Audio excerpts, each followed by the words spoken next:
Bonjour et bienvenue à la cuisine des Linoucha, j'espère que vous allez bien les amis. Je partage avec vous aujourd'hui un voyage culinaire en Turquie avec un plat emblématique qui s'appelle les boureks turcs à la viande hachée et au fromage.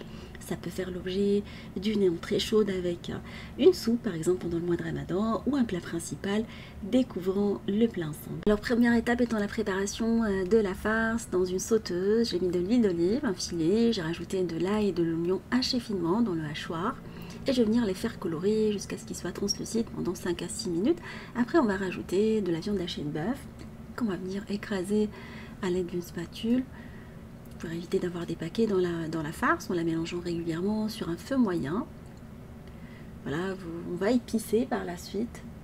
Alors j'ai mis du piment de Cayenne, du cumin, du piment doux, un petit peu de cannelle, de la coriandre hachée, séchée ou fraîche.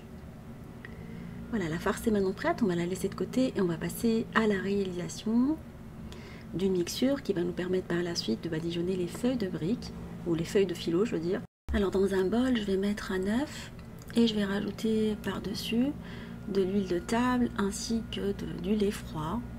Alors cette mixture là, on va la battre en omelette pour pouvoir par la suite l'utiliser pour le montage.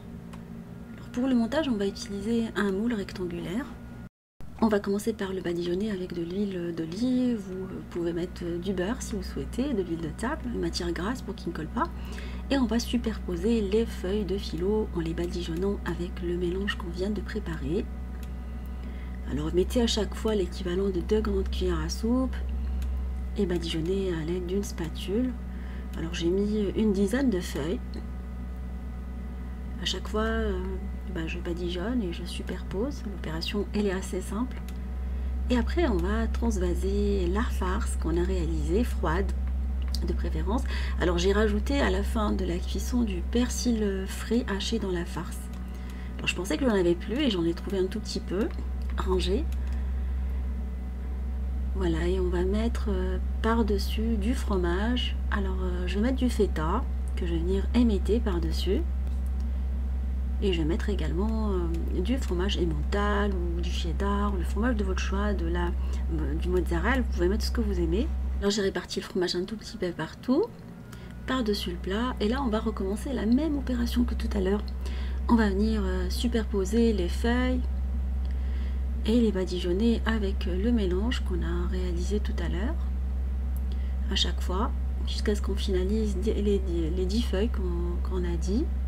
Alors les feuilles, je les prends par deux et je les badigeonne. Comme elles sont assez fragiles, je prends pas une feuille, j'en prends 2 à chaque fois et je les badigeonne avec généreusement. Et je les couvre à chaque fois, comme elles sont assez fragiles en contact avec l'air, elles sèchent et elles sont cassantes. Alors d'où l'intérêt de faire cette opération très rapidement pour éviter qu'elles ne sèchent et qu'elles se cassent. Voilà, et les couvrir à chaque fois avec un linge propre.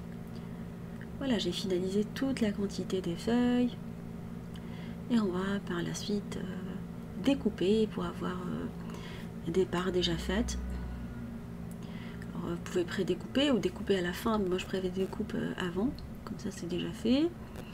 Vous par la suite parsemez avec des graines de votre choix, ça peut être des graines de pavot ou du sésame, ou les faites cuire dans un four préchauffé à 180 pendant une bonne trentaine de minutes. Moi je les laissais pendant 35 minutes, après c'est en fonction de votre four à chaleur tournante.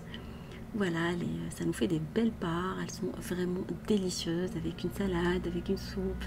J'espère que cette idée de ce plat va vous faire plaisir, fera plaisir à vos familles. Et je vous dis, comme d'habitude, on se retrouve sur la cuisine de Linoucha avec de nouvelles recettes, un voyage culinaire et à bientôt.